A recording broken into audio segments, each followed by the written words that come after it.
Chapter 4. Does prayer influence God?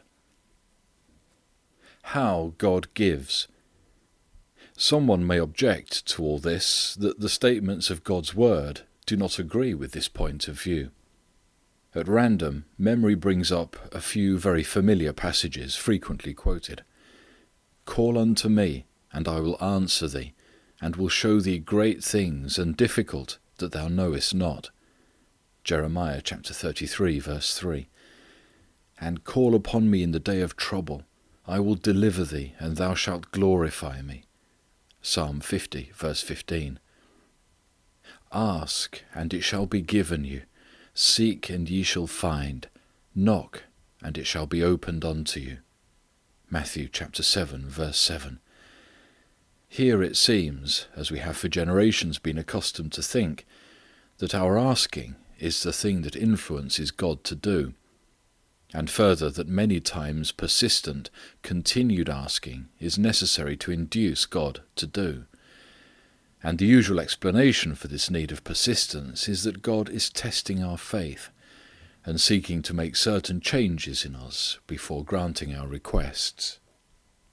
This explanation is without doubt quite true in part, yet the thing to mark is that it explains only in part, and when the whole circle of truth is brought into view, this explanation is found to cover only a small part of the whole. We seem to learn best about God by analogies. The analogy never brings all there is to be learned, yet it seems to be the nearest we can get. From what we know of ourselves, we come to know Him. Will you notice how men give? Among those who give to benevolent enterprises, there are three sorts of givers, with variations in each. There is the man who gives because he is influenced by others. If the right man or committee of men call, and deftly present their pleas, playing skilfully upon what may appeal to him, his position, his egotism, the possible advantage to accrue, what men whom he wants to be classed with are doing, and so on through the wide range that such men are familiar with, if they persist, by and by he gives. At first he seems reluctant, but finally gives with more or less grace. That is one sort of giver. There is a second sort, the man of truly benevolent heart, who is desirous of giving that he may be of help to other men. He listens attentively when pleas come to him, and waits only long enough to satisfy himself of the worth of the cause, and the proper sort of amount to give, and then gives. There is a third sort, the rarest sort. This second man, a stage farther on, who takes the initiative. He looks about him, makes inquiries, and thinks over the great need in every direction of his fellow men. He decides where his money may best be used to help, and then himself offers to give. But his gift may be abused by some who would get his money if they could, and use it injudiciously, or otherwise than he intends.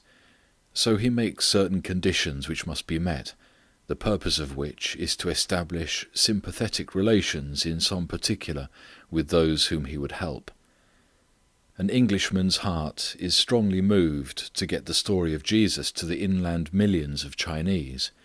He requests the China Inland Mission to control the expenditure of almost $1 million of his money, in such a way as best to secure the object in his heart. An American gives a large sum to the Young Men's Christian Association of his home city, to be expended as directed. His thought is not to build up this particular organization, but to benefit large numbers of the young men of his town who will meet certain conditions which he thinks to be for their good. He has learned to trust this organization, and so it becomes his trustee. Another man feels that if the people of New York City can be given good reading, they can thereby best be helped in life, and so he volunteers money for a number of libraries throughout that city, and thousands who yearn to increase their knowledge come into sympathy with him in that one point through his gift. In all such cases the giver's thought is to accomplish certain results in those whose purpose in certain directions is sympathetic with his own. Any human illustration of God must seem crude. Yet of these three sorts of givers there is one and only one that begins to suggest how God gives. It may seem like a very sweeping statement to make, yet I am more and more disposed to believe it true that most persons have unthinkingly thought of God's answering prayer as the first of these three men give. Many others have had in mind some such thought as the second suggests. Yet to state the case even thus definitely is to make it plain that neither of these ways in any manner illustrate God's giving. The third comes the nearest to picturing the God who hears and answers prayer. Our God has a great heart, yearning after his poor prodigal world, and after each one in it. He longs to have the effects of sin removed and the original image restored. He takes the initiative. Yet everything that is done for man must of necessity be through man's will, by his free and glad consent. The obstacles in the way are not numberless nor insurmountable, but they are many and they are stubborn. There is a keen, cunning pretender prince who is a past master in the fine art of handling men. There are wills warped and weakened, consciences blurred, minds the opposite of keen, sensibilities whose edge has been dulled beyond ordinary hope of being ever made keen again. Sin has not only stained the life, but warped the judgment, sapped the will, and blurred the mental vision. And God has a hard time just because every change must of necessity be through that sapped and warped will. Yet the difficulty, though great, is never complex, but very simple. And so the statement of his purpose is ever exquisitely simple. Listen again. Call unto me, and I will answer thee, and show thee great things and difficult, which thou knowest not. If a man call, he has already turned his face towards God. His will has acted, and acted doubly, away from the opposite and towards God. A simple step, but a tremendous one. The calling is the point of sympathetic contact with God, where their purposes become the same. The caller is beset by difficulties and longs for freedom. The God who speaks to him saw the difficulties long ago and eagerly longed to remove them. Now they have come to agreement, and through this willing will God eagerly works out his purpose. A very old question. This leads to a very old question. Does prayer influence God? No question has been discussed more or more earnestly. Skeptical men of fine scientific training have with great positiveness said no. And Christian men of scholarly training and strong faith have with equal positiveness said yes. Strange to say, both have been right. Not right in all their statements, nor right in all their beliefs, nor right in all their processes of thinking, but right in their ultimate conclusions as represented by these short words, no and yes. Prayer does not influence God. Prayer surely does influence God. It does not influence his purpose. It does influence his action.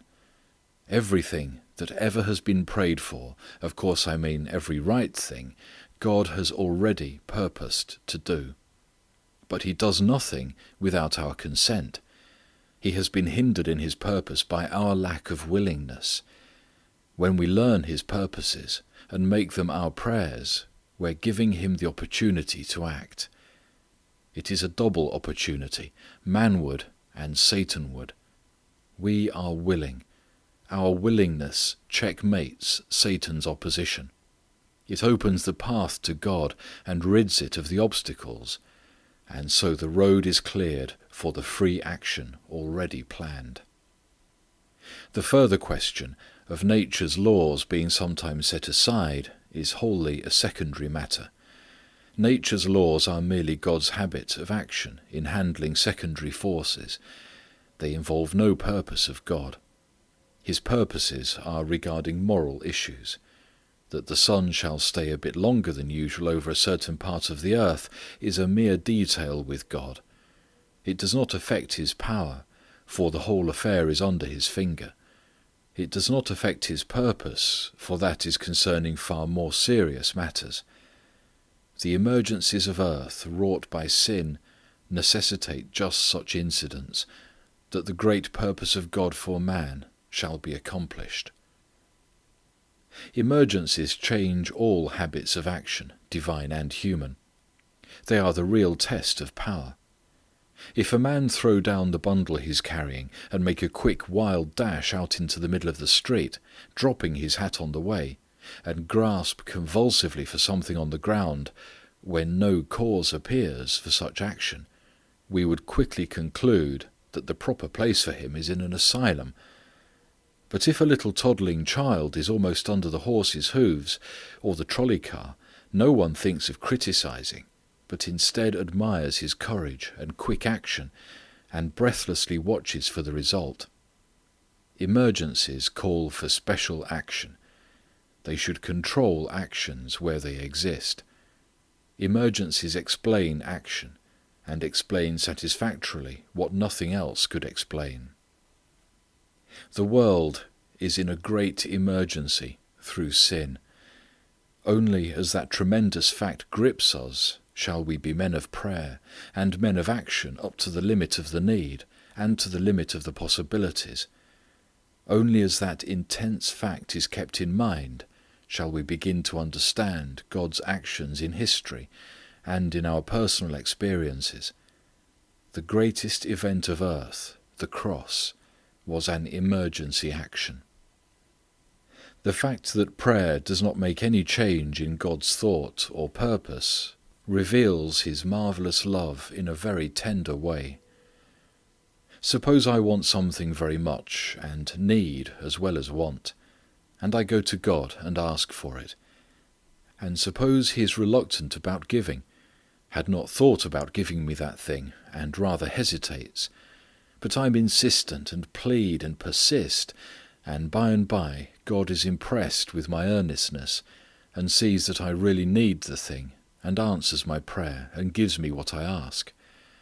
Is not that a loving God, so to listen and yield to my plea? Surely. How many times just such an instant has taken place between a child and his father or mother? And the child thinks to himself, how loving Father is, He has given me the thing I asked for. But suppose God is thinking about me all the time, and planning with love plans for me, and longing to give me much that He has. Yet in His wisdom He does not give, because I do not know my own need, and have not opened my hand to receive. Yes, and further yet, likely as not knowing my need, I might abuse or misuse or fail to use something given before I had felt the need of it. And now I come to see and feel that need, and come and ask, and He, delighted with the change in me, eagerly gives. Tell me, is not that a very much more loving God than the other conception suggests? The truth is, that is God. Jesus says, Your Father knoweth what things ye have need of before ye ask. And He is a Father. And with God the word Father means mother too. Then what He knows we need, He has already planned to give. The great question for me then in praying for some personal thing is this: do I know what He knows I need? Am I thinking about what He is thinking about for me? And then remember that God is so much more in His loving planning than the wisest, most loving father we know. Does a mother think into her child's needs, the food and clothing and the extras too, the luxuries? That is God. only He is more loving and wiser than the best of us. I have sometimes thought this, that if God were to say to me, I want to give you something as a special love gift, an extra because I love you, what would you like to have? Do you know, I have thought I would say, Dear God, you choose. I choose what you choose. He's thinking about me. He knows what I'm thinking of, and what I should most enjoy. And He is such a lover God that He would choose something just a bit finer than I would think. I might be thinking of $1, but likely as not He is thinking of a double eagle. I'm thinking of blackberries, big juicy blackberries. But really I do not know what blackberries are beside the sort He knows and would choose for me. That is our God. Prayer does not and cannot change the purpose of such a God. For every right and good thing we might ask for, He has already planned to give us. But prayer does change the action of God, because He cannot give against our wills, and our willingness, as expressed by our asking, gives Him the opportunity to do as He has already planned. The greatest prayer. There is a greatest prayer, the greatest that can be offered. It is the substratum of every true prayer. It is the undercurrent in the stream of all Spirit-breathed prayer. Jesus Himself gives it to us in the only form of prayer He left for our use. It is small in size, but mighty in power. 4 words, Thy will be done. Let us draw up our chairs and brew it over mentally, that its strength and fragrance may come up into our nostrils and fill our very beings. Thy, that is God. On one side He is wise with all of the intellectual strength and keenness and poised judgment that word among men brings to us. On the other side He is strong with all that word can imply of might and power irresistible. On still another side He is good, pure, holy with the finest thought those words ever suggest to us in those whom we know best, or in our dreams and visions. Then, on a side remaining, the tender personal side, He is loving? No, that is quite inadequate. He is love. Its personification is He. Now remember that we do not know the meaning of those words. Our best definition and thought of them, even in our dreams when we let ourselves out but hang around the outskirts, the heart of them we do not know. Those words mean infinitely more than we think. Their meaning is a projection along the lines of our thought of them, but measurelessly beyond our highest reach. And then this God, wise, strong, good, and love, is kin to us. We belong to Him. We are His flock, He doth us feed, and for His sheep He doth us take. We are His children by creation, and by a new creation in Jesus Christ. He is ours by His own act. That is the Thy. A God wise, strong, pure, who is love, and who is a Father-Mother God, and is our God. Thy will. God's will is His desires, His purposes, that which He wishes to occur, and that to which He gives His strength that it may occur. The earth is His creation, men are His children. Judging from wise, loving parents among men, He has given Himself to thinking and studying and planning for all men, and every man, and for the earth. His plan is the most wise, pure, loving plan that can be thought of, and more. It takes in the whole sweep of our lives and every detail of them. Nothing escapes the love vigilance of our God. What can be so vigilant and keen as love? Hate, the exact reverse, comes the nearest. It is ever the extremes that meet. But hate, cannot come up to love for keen watchfulness at every turn.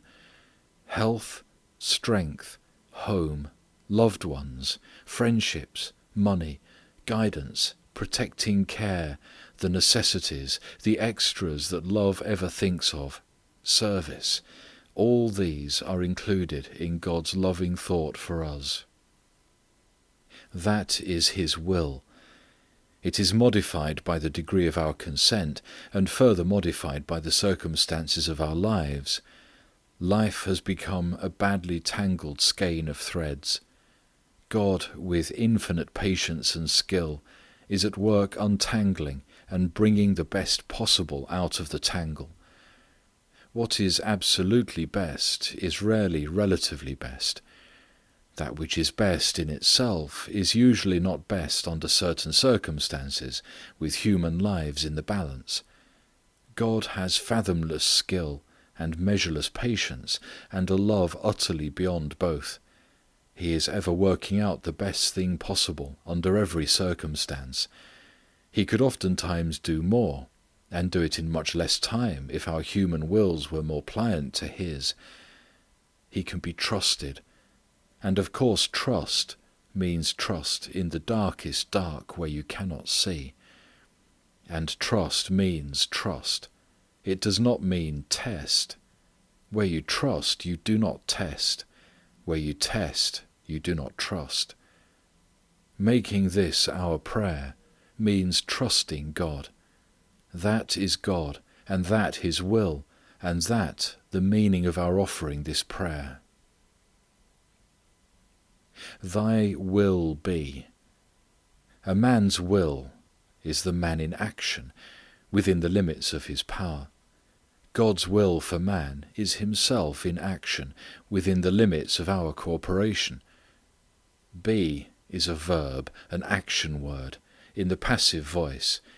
It takes some form of the verb to be to express the passive voice of any action word. It takes the intensest activity of will to put this passive voice into human action. The greatest strength is revealed in intelligent yielding. Here the prayer is expressing the utter willingness of a man that God's will shall be done in him and through him. A man never loses his will, unless indeed he lose his manhood. But here he makes that will as strong as it can be made, as a bit of steel, better like the strong oak, strong enough to sway and bend in the wind.